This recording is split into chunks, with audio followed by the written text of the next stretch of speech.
ย้ำมาทั้งไปเดี๋ยวมันว่า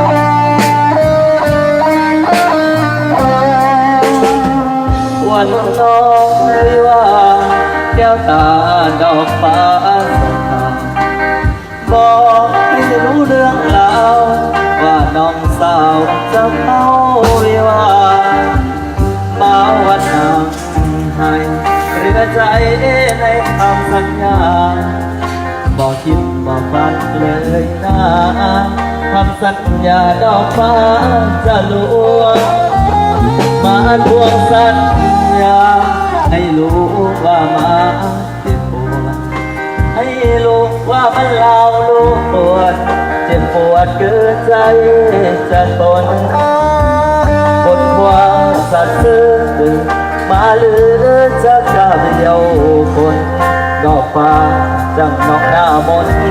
จังลืมทำบุญสาบานจะมาพักพังสลายมาว่าได้เป็นมาไม่เอาเพราะว่าด้วยความซึมเศร้าว่าคิดทอดเอาเอาน้ำไอ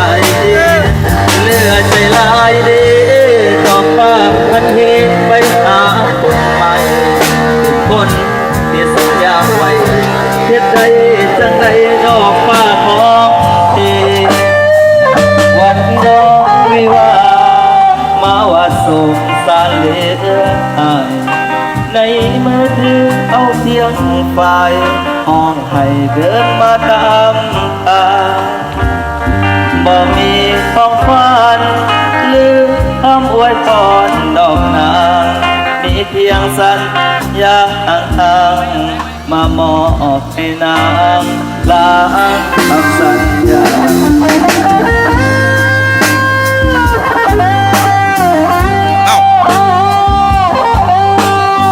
ต้องท้ายตัวบริเวณตัว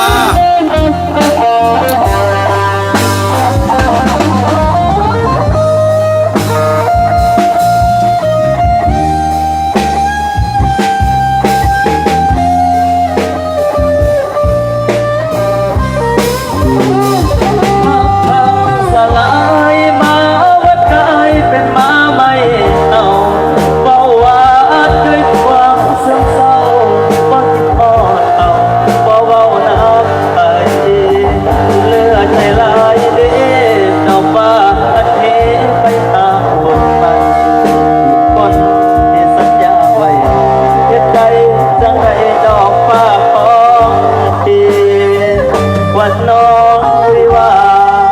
มาว่าส่งสารเหลือได้มาถือเอาเพียงฝ่ายห้องให้เดินมาตามทางบ่มีของฝันหรือคำอวยพรดอกนางมีเพียงสัญญาห่างๆมามอบให้นางลาคำสัญญา